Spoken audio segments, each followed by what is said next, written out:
Today, I want to look at how to graph trig functions and how to find their domain and range and maximum and minimum points on the graph. We'll be looking at amplitudes and phase shifts. Now first, let's consider the basic sine function y equals sine x. The graph of the sine function alternates between positive 1 and negative 1, like that, where we have positive 1 as the maximum value on the y-axis and the negative 1 as the minimum value. Now on the x-axis, we have a full wavelength of the sine function between 0 and 2 pi. That is to say that the graph starts at 0 and then ends at 2 pi for one full wavelength. Now one way that you can identify the wavelength is to look for where the graph is repeating itself. Now if you look at 0 from this end, no portion of this graph will take that pattern except from here. And so once you see the graph beginning to repeat itself, it means that you have one full wavelength. And this full wavelength is equal to 2 pi. One other thing that I want us to talk about, which we will be using, is how to find the center of the middle of very important points. Now, if we wanted to find the center of this wavelength, all we do is that we find the average between them. And so for this full wavelength, the beginning is 0, the end is 2 pi, the average we divide by 2, which gives us 2 pi over 2, which is pi, and that is this point. If we wanted to find the middle of pi and 0, all we are going to do is that for half the wavelength, we start at 0, we end at pi, we find the average, and it becomes pi on 2, which is that point. If we wanted to find the middle between pi and 2 pi, we start at pi, we end at 2 pi, we find the average, and it becomes 3 pi over 2, which is that point, 3 pi on 2. Now you will see that the maximum point on the graph occurs here, and it occurs when the horizontal value is pi on 2, and then it gives us a maximum of 1. There we have our minimum value, which is negative 1, and it occurs at 3 pi on 2 when the minimum value is negative 1. I want us to also look at the amplitude of the basic sine graph.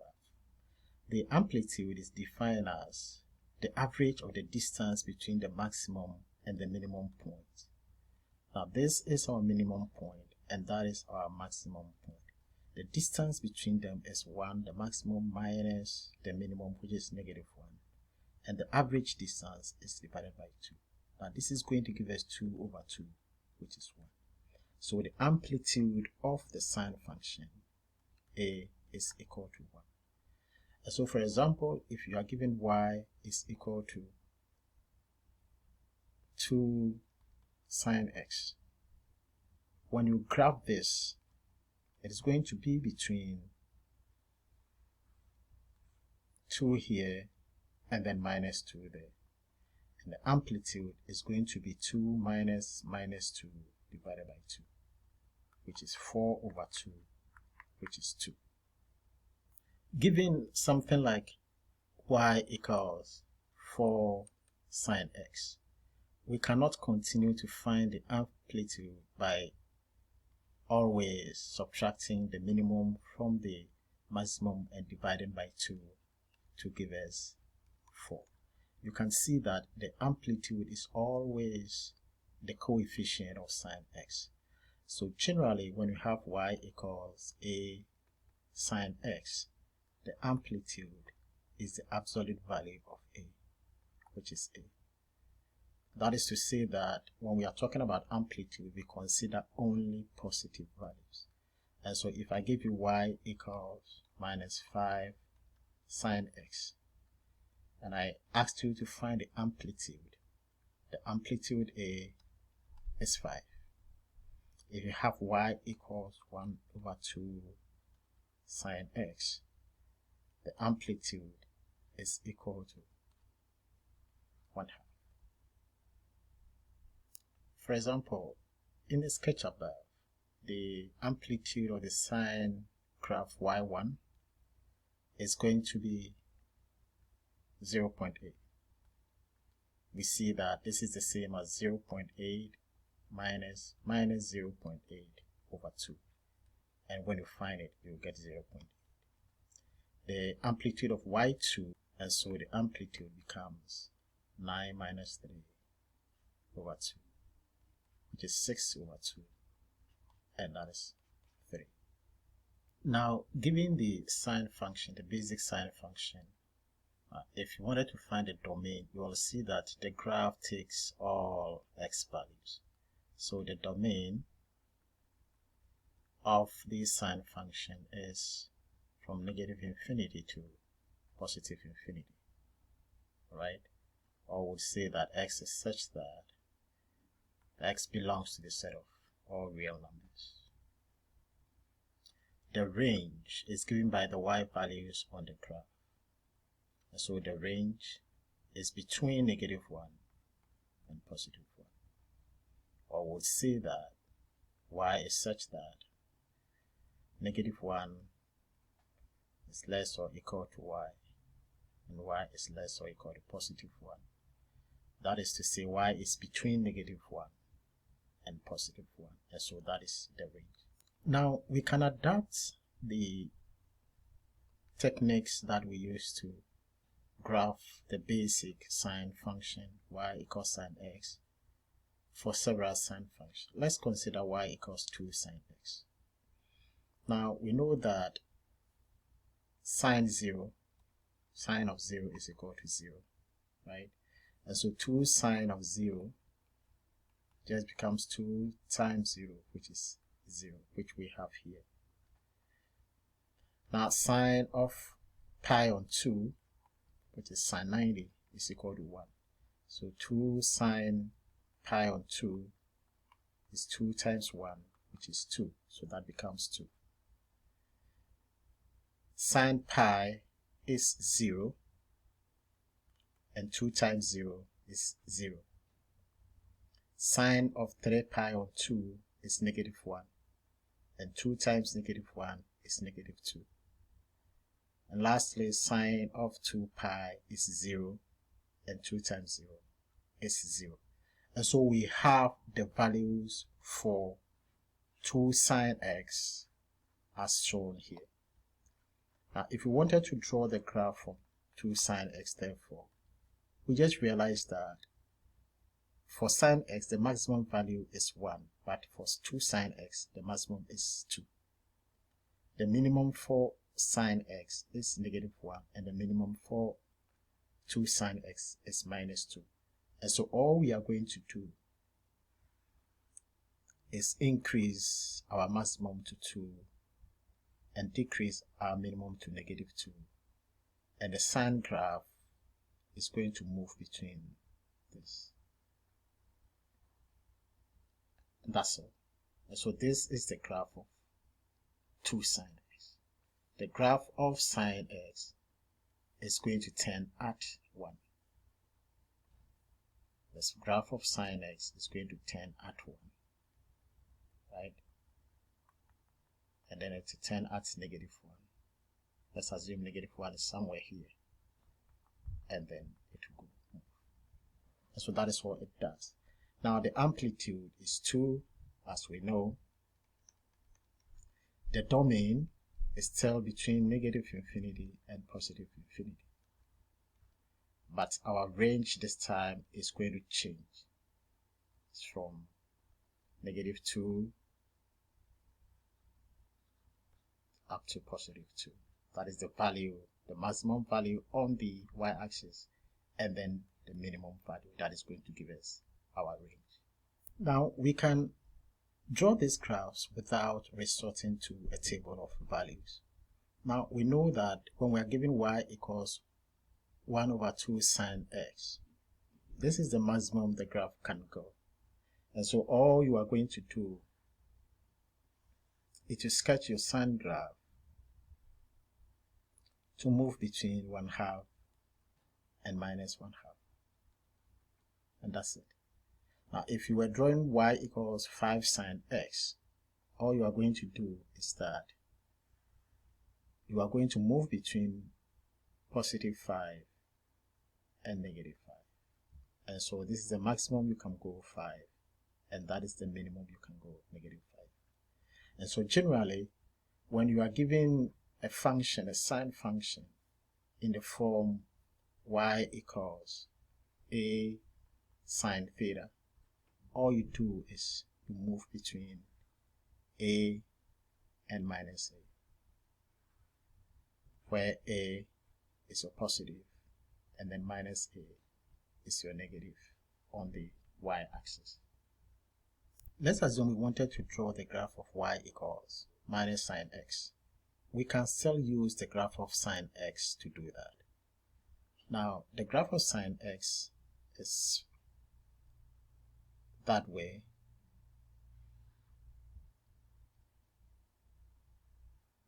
Between +1 and -1.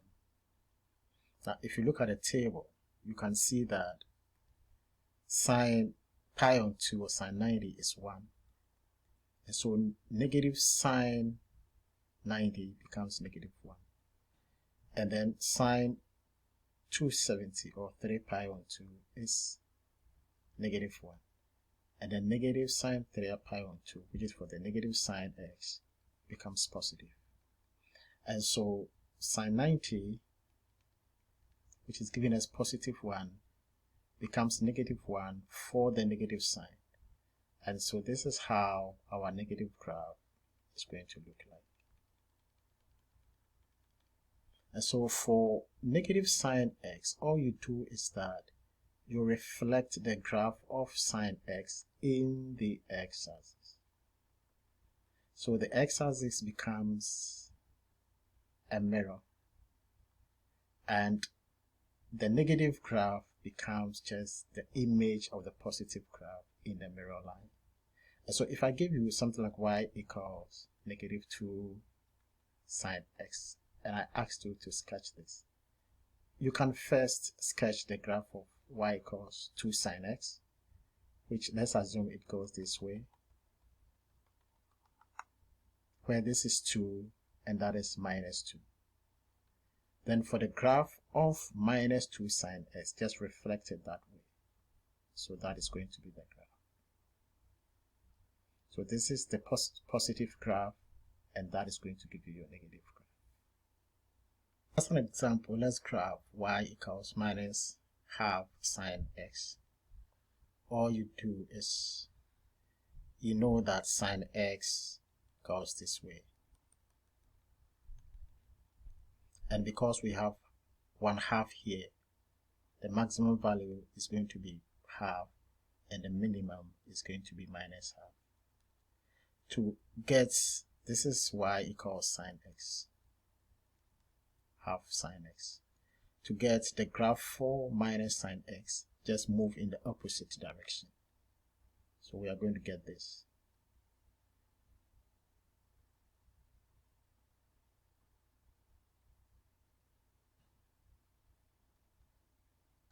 And this is going to give you y equals -1/2 sine x. That's all. So whatever graph you get, you can sketch the positive first and then reflect it in the x-axis to get the negative. Now let's look at the graph for y equals sine x plus 1. Let's take a few x values to demonstrate this. Now when we take x to be equal to 0, you will see that sine 0 plus 1 becomes sine 0 is 0 plus 1 is 1. When we take x to be equal to pi on 2, we're going to get sine pi on 2 plus 1. And sine pi on 2 is 1. And 1 plus 1 is 2. So we get this to be 2. Now, when we follow this pattern, sine pi plus 1, sine pi is 0. And 0 plus 1 is 1. Sine of 3 pi on 2 is minus 1. And minus 1 plus 1 is 0. And then sine 2 pi is 0. And 0 plus 1 is 1. So these are the values that we are going to get. And so let's try and sketch this curve and then get a general case for graphs like that. Now you will see that when x is 0, y is 1. So the graph cuts the y-axis at this point. And when x is equal to pi on 2, our graph moves to 2. So this is 1. Let's assume we have our 2 there. So we are going to get something like that. And when it is pi, it comes to 1. And for pi on 2, we go to 0. And for 2 pi, it goes to 1. And so this is how our graph is going to look like. Right? This is 3 pi on 2. So it is between 0 and 2. That is the graph, between 0 and 2. So in this case, our range is going to be equal to 0 and 2. Now our domain still remains from negative infinity to positive infinity. But what is going to change is our range. Now how can we obtain this range without having to draw this whole graph? Or how do we obtain this graph without drawing this table, without drawing this whole table? And that is what I want us to go through to understand. Let's consider the graph of y equals sine x plus 1 again. But then let's look at the basic sine graph. We know that we start from 0 and then we end at 1. And so all you are going to do is you are going to add this 1 to 0 to move it to 1. This 1, add it to this point to move it from here to 1. So that is where you are now going to start. And then you are going to add this 1 to that point which was the maximum and move it to 2. And that is where you are going to turn. And you are going to move from the minimum, which is negative 1, by adding 1 to it to bring it up to 0. So this graph is going to turn here and then come here and then turn again. Let's apply the same thing to y equals sine x plus 2. First, let's sketch our basic graph, which is this. Negative 1, positive 1. Now we are going to add 2 to 0, and that will move it to 2. And so let's assume our 2 is here. This is where we are going to start. We are no more going to start at 0. So we are going to start this way. And where do we turn? We add 2 to the 1, and it goes to 3. And so let me draw this thing again somewhere here. Let me draw this again nicely somewhere here.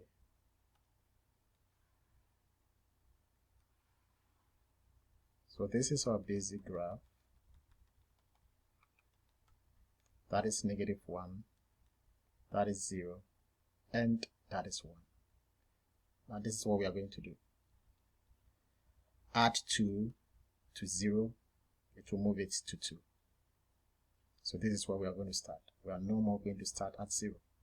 Add 2 to 1 to move it to 3. So that is where we are going to turn. Now add 2 to -1. Then 2 plus -1 will move it to 1. And so this time, this is where we are going to turn 1. And so we go here, and then we turn there, and then we move, and then we turn, and then we move. Alright? And so 3 and 1. Now our range now becomes 1 and 3. So we are moving between 1 and 3. Our domain remains from -infinity to +infinity. Now let's try and get a general case for the range without going through the graph. Now this is what you are going to do. Now if you are given something like y equals a sine x plus b, then your range, the general case, is going to be this b minus the absolute of the a and the same b plus the absolute of the a, and that is your range. I have said that if you have y equals a sine x plus b, then the range becomes b minus the absolute of a and then b plus the absolute of a. For example, if I give you y equals 4 sine x minus 3, let's take this, and I told you to find the range. Your range is going to be, first let's identify our b. Our b is equal to -3, and our a is always positive, which is 4. Okay, and so our range is going to be -3 minus 4, and then -3 plus 4. Okay, plus 4, and that is going to give us -7 and 1. That is going to be our range. What this means is that the graph is going to move between -7 as the minimum point on the graph and 1 as the maximum point on the graph. Let's quickly look at this question. What is the domain and range of this function? Now the domain, of course, is equal to from -infinity to +infinity. Now our amplitude A is equal to the absolute of that, which is equal to 3. Our B is equal to -2. So our range is now going to be equal to -2 minus 3 and then -2 plus 3. And this gives us -5 and 1. That is the range. Now, what is the domain and range of this function y equals that? Just find the amplitude, which is equal to that, which is 3/2.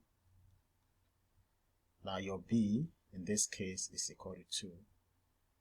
And I have said that for y equals a sine x plus b, your range is b minus a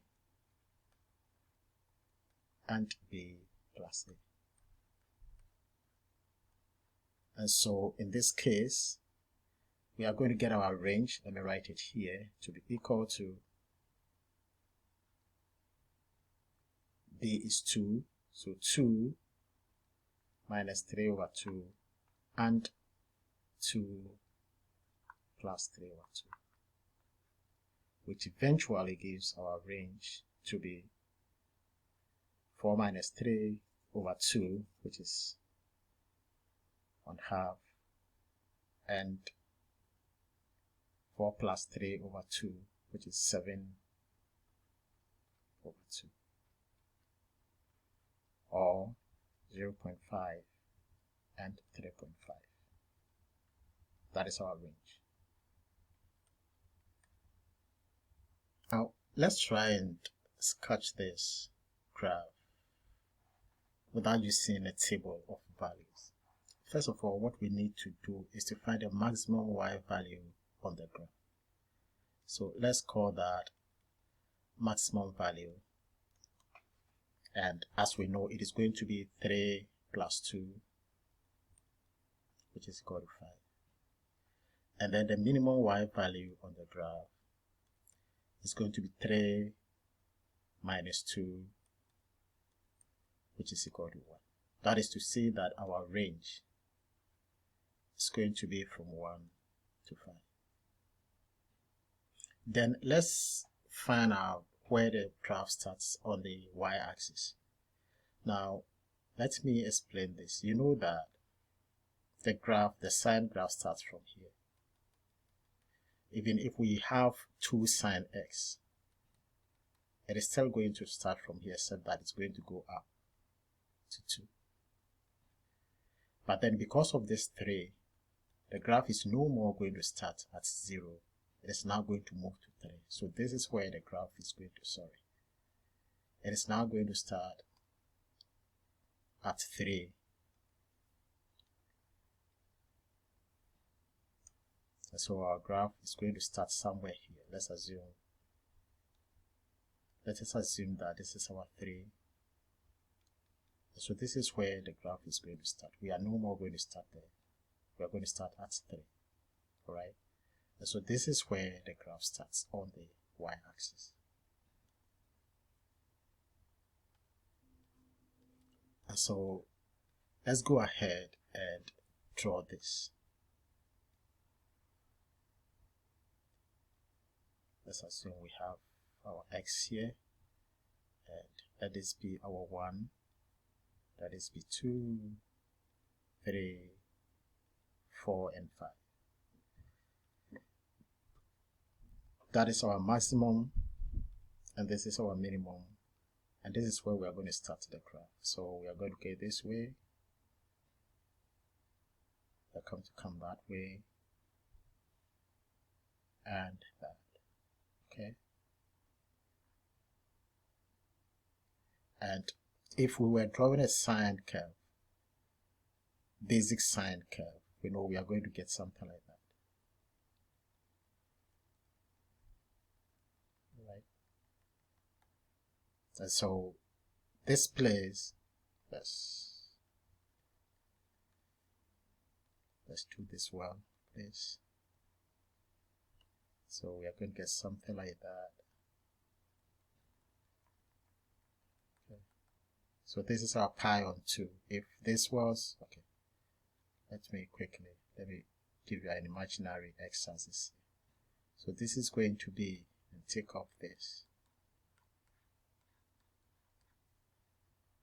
and this is our 0. So this is going to be our pi on 2. This is going to be our pi, 3 pi on 2, and that is going to be our 2 pi. Okay, pi on 2, pi, 3 pi on 2, and that is going to be our 2 pi. And this is how our graph is going to hang. If you wanted to go in this direction, you can always extend it. And so this is how we sketch the graph. Let's draw this graph. First, the domain is obviously from negative infinity to positive infinity. That's what I want to do. But then let's talk about the range. As we all know, the range is going to be the minimum point. Let's find the maximum point. It's going to be minus 5 plus 2, which is equal to minus 3. Now, the minimum point on the y-axis is going to be minus 5 minus 2, which is going to be minus 7. And so our range is going to be from -7 to -3. All right. Now, where is the graph going to start? I have said that the graph is always going to start from here, -5. So we start at -5 on the y-axis. And so with this information, we can graph the function. We are starting at -5.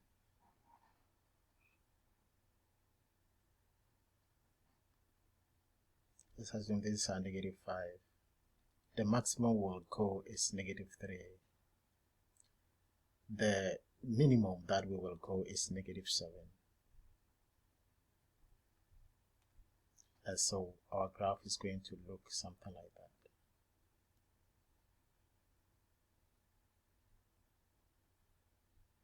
Because we are starting here, let's assume we have some imaginary x-axis here, right?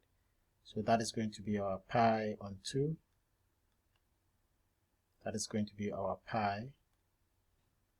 This is our 3 pi on 2. And that is our 2 pi. Now, as I have always said, we can move the graph this direction also. Right? That is how we graph our function.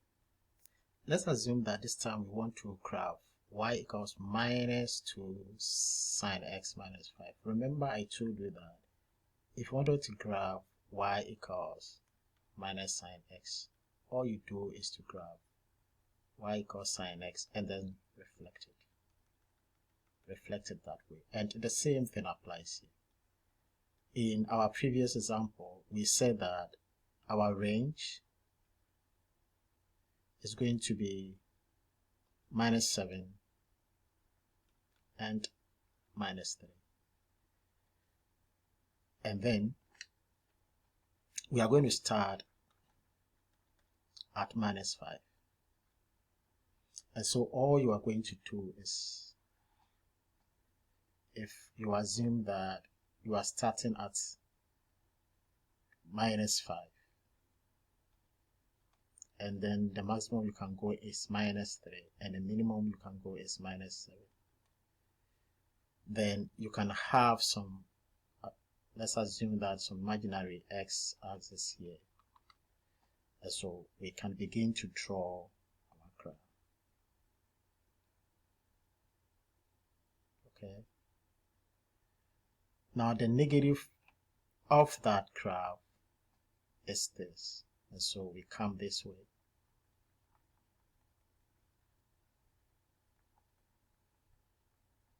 That's all. So this graph is -2 sine x minus 5. And that is +2 sine x minus 5. It doesn't matter what graph you are asked to draw. It doesn't really matter. If you understand these things, all you need to do is to find your range and where the graph is supposed to start.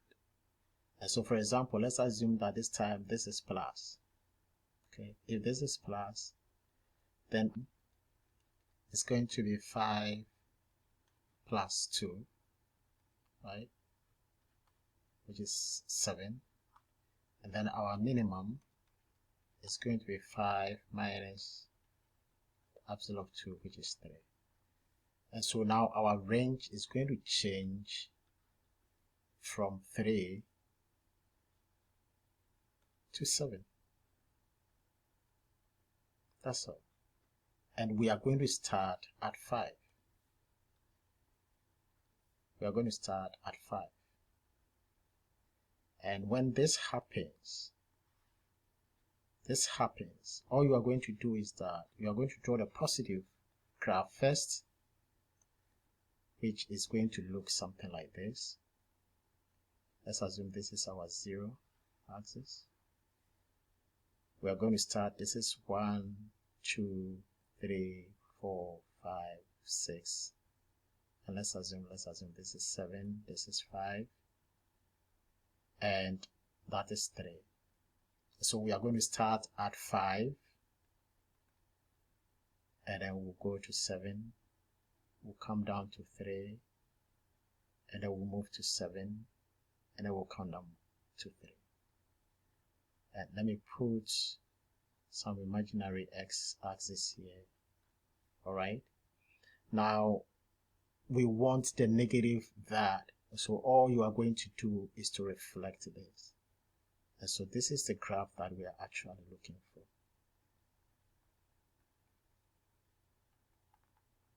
This is the graph that we are looking for. Y equals minus 2 sine x plus 5.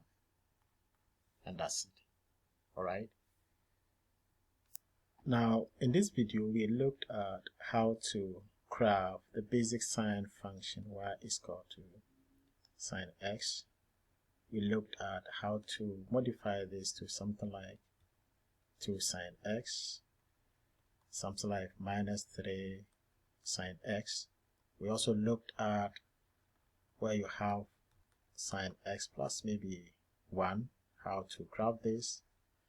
We looked at how to find the range of such functions and then the domain. Now, this is a very comprehensive video, and we'll not be able to take everything on this video. In our next video, I'll be looking at functions like y equals maybe sine half of x, y equals maybe minus 2 sine 2 over 3x, or y equals things like 2 sine 2x plus 1. You can see that the emphasis is on the x. When the x changes, what happens? Then we will look at, I will introduce phase, where we have something like sine x plus maybe pi on 2. Things like y equals maybe negative sine x plus pi on 2, maybe plus 4. And so these are some of the things that I'll be looking at in my next video. And I want to ask you to subscribe, to share if you think it helped you. I'll be developing other videos on data science, and so look out. I'll be developing deep videos on R, on Python, on SAS, on AI, and other things in data science. Now, these videos that I'm creating are just to see if I'll get a support to move this ahead. So please like my videos, subscribe, and if there is anything I can do to make it better, just kindly let me know. Thank you, and watch out for my next video.